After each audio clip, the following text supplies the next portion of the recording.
In diesem Video möchten wir euch 5 Orte vorstellen, die ihr in Seoul unbedingt besuchen müsst. Hallo und herzlich willkommen zu einem neuen Video von uns. Wir sind Anna und Anna. Und zwar der erste Ort ist für mich definitiv der Namsan Seoul Tower. Der heißt so, weil der auf dem Berg oder auf dem Hügel Namsan steht. Deshalb wird der in Korea meistens einfach nur Namsan Tower genannt. Um zu dem hinzukommen oder beziehungsweise um da hochzukommen zu dem Aussichtsturm, habt ihr 3 verschiedene Möglichkeiten. Ihr könnt entweder zu Fuß da hochgehen, was ich auf gar keinen Fall empfehlen würde. Nein, das ist zu weit weg. Es ist einfach mega anstrengend und vor allen Dingen, wenn es warm ist, also im Sommer. Unmachbar dann. Das ist also wirklich Hiking, was man da machen muss. Das ist nicht einfach nur spazieren. Ihr geht die ganze Zeit auch Treppenstufen. Dann die zweite Möglichkeit ist, einen Bus zu nehmen. Es gibt so extra Shuttle-Busse dafür. Dann gibt es aber auch so Stadtrundfahrtbusse und die fahren halt auch eben da hoch. Ist aber etwas teurer, weil der ja durch die ganze Stadt sozusagen fährt. Und dann gibt es noch eine andere Möglichkeit, das ist einmal die Seilbahn zu nehmen und das ist auch das, was wir gemacht haben. Ist zwar ein bisschen teurer, zu den Preisen komme ich aber gleich nochmal. Ja, das ist eigentlich auch die bequemste Art und Weise, da hochzukommen, denn ihr sitzt einfach nur in eurem Cable Car und könnt auch von da aus schon die Aussicht genießen. Also, wenn ihr dann da auf diesem Namsan-Berg angekommen seid, auf dem eben dieser Seoul Tower steht, dann habt ihr da schon ganz viele Möglichkeiten, etwas zu unternehmen, denn von da aus hat man auch schon eine sehr, sehr gute Übersicht über die Stadt, weil das ja hoch gelegen ist. Dann kann man sich da schon ein bisschen umschauen, da gibt es einige Souvenirshops. Und da gibt es auch so ein ganzes Geländer, was voll ist mit diesen Liebesschlössern. Die kann man auch dort in den Souvenirshops kaufen, also ihr müsst sie nicht von Deutschland aus schon mitnehmen. Und dann gibt es dort auf diesem Territorium auch meistens so saisonale Ausstellungen, also immer wieder etwas anderes.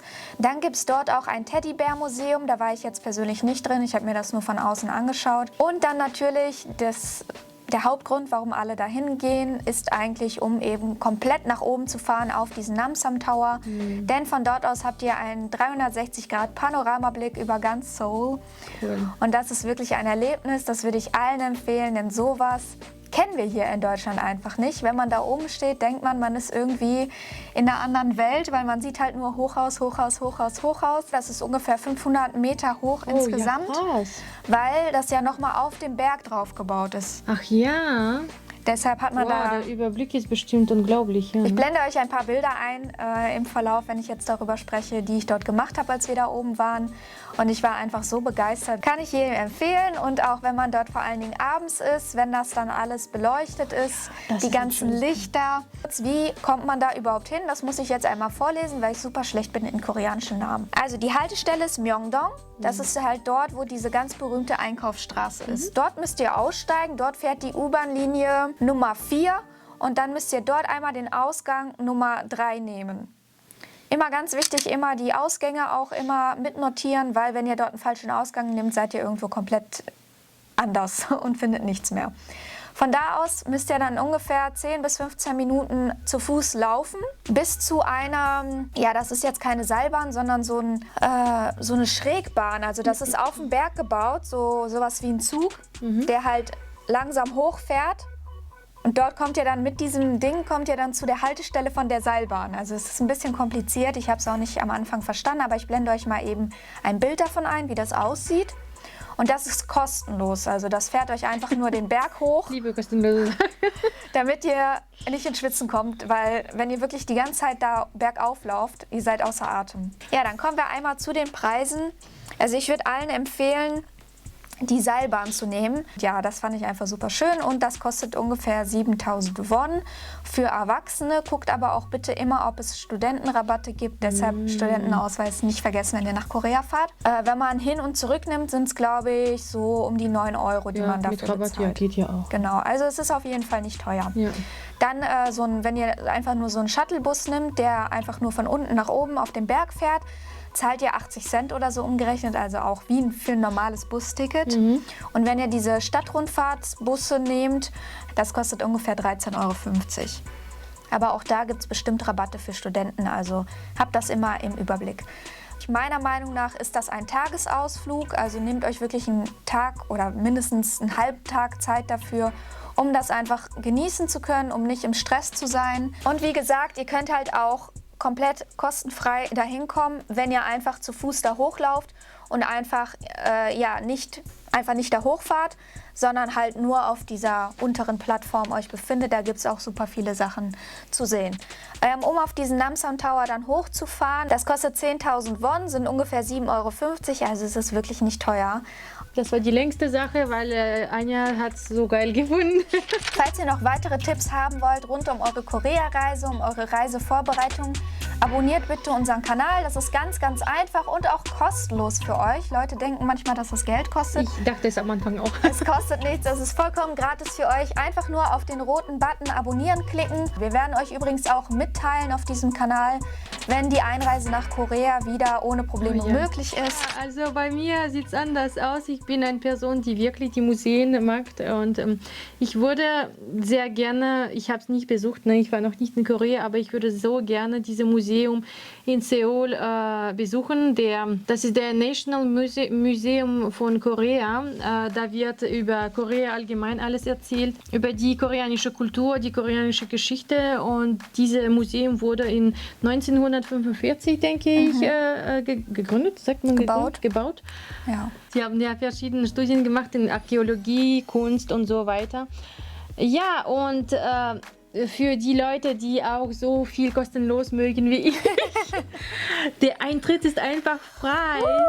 Ja, und das ist halt so ein bisschen, ich würde sagen, in so einem futuristischen Stil, wenn man da reinkommt. Deshalb sind da auch immer viele Fotografen, die dort...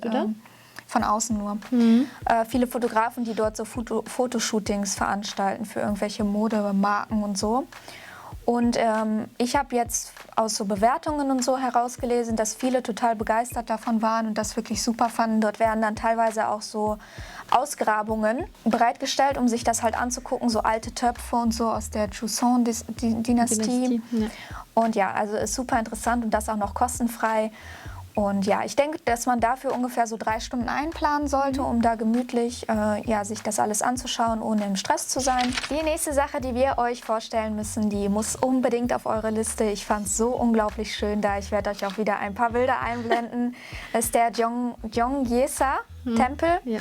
Der ist mitten in Seoul und das ist einfach so ein überwältigendes Gefühl, weil ihr lauft halt durch Seoul und alles ist super neu, futuristisch, modern, überall diese Technologie. Und dann kommt der Tempel. Und dann mittendrin, also wirklich, du machst so einen Schritt durch dieses Eingangstor und dann bist du in so einer asiatischen Oase irgendwie. Dann sind da so, ist halt dieser Tempel da, Buddha-Statuen, überall diese bunten Laternen, die dort aufgehangen werden. Dann pflanzen die da diese Lotusblumen. Also voll cool, mal so eine Lotusblüte halt in echt zu sehen. Ja, und da zu spazieren ist einfach super schön. Und da würde ich euch aber bitte raten, verhaltet euch respektvoll, weil das ist wirklich ein buddhistischer Tempel. Einer der wichtigsten sogar in Korea. Und dort gehen halt auch viele Leute hin, um zu beten. Und die sind da halt wirklich da, um an diesen Zeremonien auch teilzunehmen. Und achtet da einfach drauf, dass ihr da auch bitte nicht halbnackt reingeht oder so. Also es ist immer bei so religiösen Sachen, wäre ich immer ein bisschen vorsichtig. So, ja. Und bitte auch nicht die Buddha-Statuen fotografieren. Da sind zwar auch überall Zeichen, dass man das nicht tun soll, aber es gibt immer wieder Touristen, die dann meinen, die müssen das trotzdem machen. Und der Eintritt ist auch wieder gratis. Ui. Und das kann man sehr gut verbinden, weil das halt genau in der Mitte von Seoul ist. Von da aus kommt man halt auch zu allen anderen Sehenswürdigkeiten. Also für den Tempel würde ich so um die 1,5 Stunden Zeit einplanen. Geht, ja. Und dann kann man noch drumherum andere Aktivitäten 2-3 Stück noch. Genau. Und dann geht's über den Tongin Market. Essen! Wer mag das nicht? Wir lieben Essen. Da ist der das sind koreanische traditionelle Gerichte. Ja, so Streetfood-Gerichte. Streetfood, genau. Und man kommt in diesen Market rein und man kann sein Geld umtauschen gegen Münzen, die so so runde Münzen sind mit einem Loch in der Mitte. Seht ihr auch oft in So historischen koreanischen Dramen. Und mit diesen Münzen kann man die 5000 Won austauschen. Das sind so ungefähr 3,5, 3,6 Euro. Und damit kann man in den Markt gehen und bezahlen, das Essen bezahlen. Alles, was ihr kauft, da kostet so ungefähr 1 bis 2 Münzen. Also mit 5000 Won habt ihr schon ein gutes Menü, eine gute... Wenn ihr das Geld umtauscht, kriegt ihr direkt so eine kleine Lunchbox und dann läuft ihr da einfach rum und dann sucht ihr euch aus, was ihr halt haben möchtet. Dann könnt ihr das so befüllen, genau. Die haben da richtig geile Sachen und auch keine Sorge, dort gibt es auch Dinge, die nicht scharf sind. Genau. Die Haltestelle heißt Gyeongbuk-jong.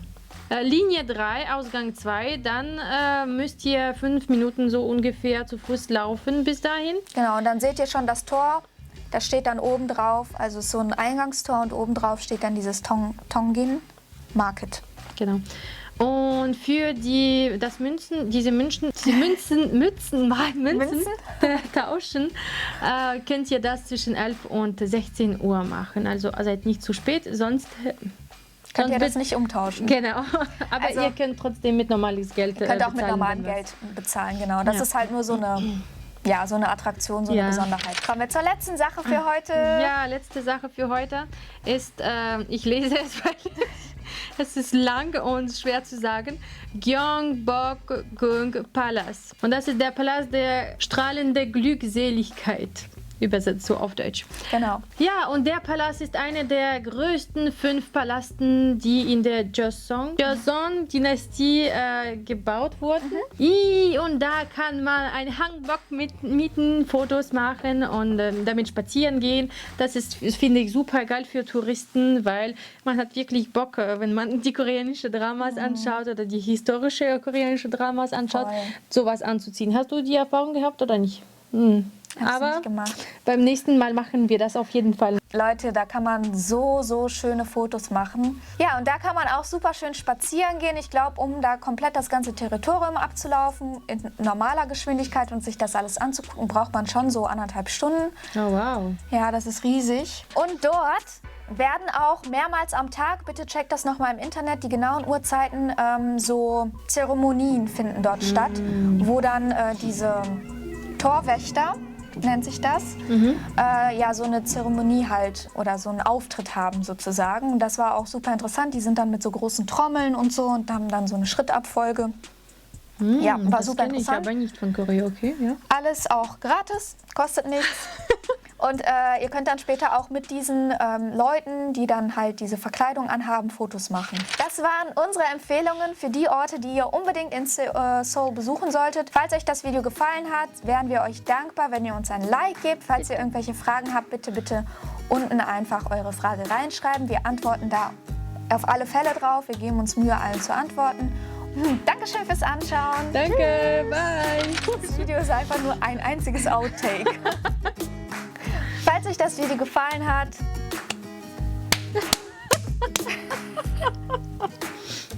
falls ihr... Ja, okay, mach jetzt.